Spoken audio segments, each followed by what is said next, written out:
l'espace Saint-Luc, il y a plusieurs institutions sociales, dont 4 résidences de personnes âgées, des garderies, des écoles primaires, secondaires et aussi le centre d'éducation des adultes.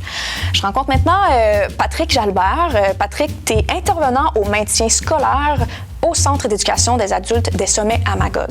Oui. C'est exactement ça? Exactement. Yes! Quels sont pour toi les avantages d'une classe qui pourrait se passer dehors? En fait, penses-tu que ça pourrait être bénéfique pour tes élèves de vraiment comme avoir une classe au complet dans l'espace Saint-Luc? Bien, je pense que oui. Un des avantages, c'est d'avoir une classe qui n'est pas traditionnelle. Donc, de vraiment sortir du cadre, de respirer de l'air, de décompresser. On a vécu la pandémie. Donc, dans le fond, tout le monde est un peu stressé par ça. L'anxiété augmente dans le tapis. Fait que d'être dans une classe qui est en plein air, je pense que ça peut être vraiment bénéfique pour les élèves. Donc, au final, l'espace Saint-Luc pourrait vraiment être un vecteur positif pour les gens qui sont en formation. Bien, je pense que oui. Puis on est à 3 minutes à pied. Fait que c'est vraiment accessible, c'est facile. Vraiment.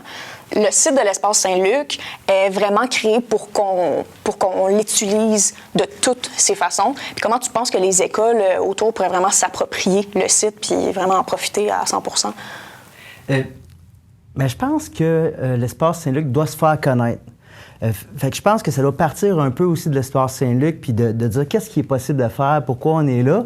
Puis c'est sûr que les écoles, oui, peuvent venir faire leur classe là, ils peuvent avoir de l'exercice, ils peuvent avoir des cours d'éducation physique, mais je pense en premier lieu qu'il doit peut-être avoir plus d'informations et je pense que cette entrevue-là est là pour ça aussi, là. Moi, j'aimerais ça, avoir des classes dehors, mais on va aller poser la question à des jeunes qui sont vraiment à l'école.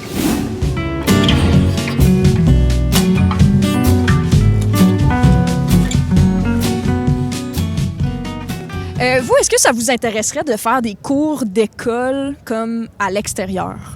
Ça serait vraiment le fun. Comme c'est sûr que tu te sens moins emprisonné comme dans la classe, là, juste seul avec le prof, c'est comme tu peux avoir ça le plus de fun au lieu d'être juste dans des bancs. Toi, t'aimerais-tu ça avoir des cours à l'extérieur? J'aimerais bien. Je veux dire, on fait déjà des fois ça à l'école, où on fait des cours de sciences dehors. Alors, j'aime bien parce que c'est vraiment interactif, parce que des fois, notre prof, elle nous demande d'aller chercher des spécimens de feuilles ou sinon de branches. Est-ce que t'aimerais ça, des fois, avoir des cours à l'Espace Saint-Luc, donc dehors, dans un parc? Ah ouais, ce serait vraiment le fun. Ça ferait différent, là. Ça ferait différence? Est-ce que tu penses que tu serais peut-être déconcentré par des écureuils? Non, je pense pas. C'est cool parce qu'on peut vraiment penser à toutes les façons dont les institutions vont pouvoir s'approprier l'espace Saint-Luc. D'ailleurs, je rencontre le CEPOP, qui est un organisme communautaire qui fait de l'insertion socio-professionnelle. J'ai avec moi Sarah et Myriam, respectivement la directrice et responsable à l'agriculture urbaine au CEPOP. J'ai tout dit? Oui. C'est déjà encore une fois très important. Tout le monde est important ici aujourd'hui. Bienvenue à vous deux. Merci d'être là. En fait, Sarah, je vais commencer avec toi. C'est quoi tes ambitions avec ce projet-là pour qu'il devienne utile à tous et tout le monde? En fait, nous, le CEPA, puis également l'Espace Saint-Luc, on est dans un désert alimentaire. Donc, de produire plus de légumes pour notre communauté, puis de faire, dans le fond, plus de marchés, parce qu'en ce moment, on n'en fait qu'un. Donc, ça serait vraiment ça, de produire plus de légumes à faible coût pour notre communauté. Ça serait vraiment notre ambition à court terme, je dirais. Sinon, sensibiliser la communauté là, à l'agriculture urbaine, qui est principalement une de nos missions, là. Donc, en plus de passer du temps dans l'espace, est-ce que tu penses qu'un milieu communautaire comme celui qu'on est en train de créer en ce moment pourrait être un vecteur positif pour les gens en formation sous le volet de l'insertion socio-professionnelle? Oui, vraiment. Dans le fond, nos participants, tout le volet, plus service à la clientèle, de rentrer en contact avec les gens. Aussi le volet, bien, si on fait plus de marché, bien, d'utiliser la caisse, de plus travailler au niveau aussi de l'agriculture urbaine. Bien, je vais être bien franche avec vous deux, là. Moi, de l'agriculture urbaine, j'étais sûre que c'était comme de faire pousser des tomates puis des cocombes entre un lampadaire, une bombe fontaine puis un parking, OK? Mais au Vox Pop, on est allé voir qu'est-ce que les gens en pensent vraiment de l'agriculture urbaine. Toi, est-ce qu'il y a quelque chose que tu aimerais beaucoup avoir dans un parc? Disons des bancs pour lire ou même le jardin communautaire, c'est une bonne idée. Parce que j'aimerais faire ça comme rentrer dans un jardin puis être capable de juste prendre des piments chez toi ou de faire pousser tes propres affaires puis aider la communauté. Dans le fond, je pense que tu viens d'expliquer ce que c'est de l'agriculture urbaine. Ouais. Surtout parce que ça va aider avec moins de pollution si tu peux juste avoir ça d'une communauté au lieu d'avoir plein de déchets ou plein d'affaires qui viennent de loin. Tu peux juste prendre ça proche de ta communauté. Myriam, c'est quoi de l'agriculture urbaine? L'agriculture urbaine, en d'autres mots, c'est la culture, en fait, de produits légumes, que ce soit même animal en ville. Puis c'est pour vraiment augmenter l'accessibilité alimentaire, que ce soit, tu sais, le rural, ça peut être vraiment loin, puis c'est pas disponible, surtout des produits qui sont plus locaux. Écoutez, l'agriculture urbaine, c'est de faire pousser ses légumes sur son balcon, dans son arrière de sa cour, que ça soit comme améliorer justement les espaces qui sont urbains, plus de béton, toutes les ruelles. On peut, monsieur, madame, tout le monde peut faire ça chez soi. On a aussi surtout l'aspect communautaire pour les jardins. De plus en plus, il y a des projets communautaires, des jardins collectifs qui naissent dans nos régions.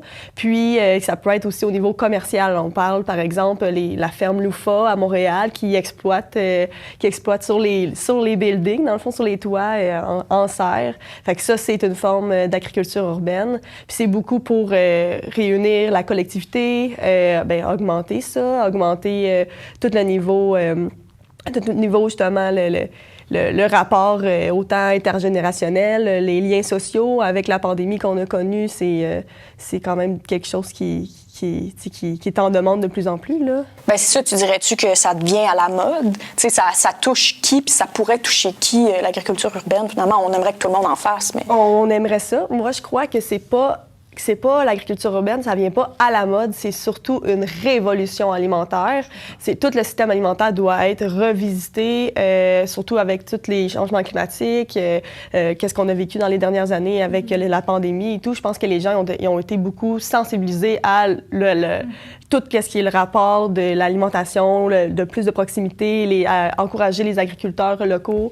Moi, je crois que c'est un nouveau mode à devenir, mais que ça soit pérenne pour surtout nos futures générations, puis que ça soit tout au niveau de l'éducation, de la population à ce niveau-là, que n'importe qui peut faire ça, là, cultiver dans sa cour, puis de faire partager les gens autour de soi, là.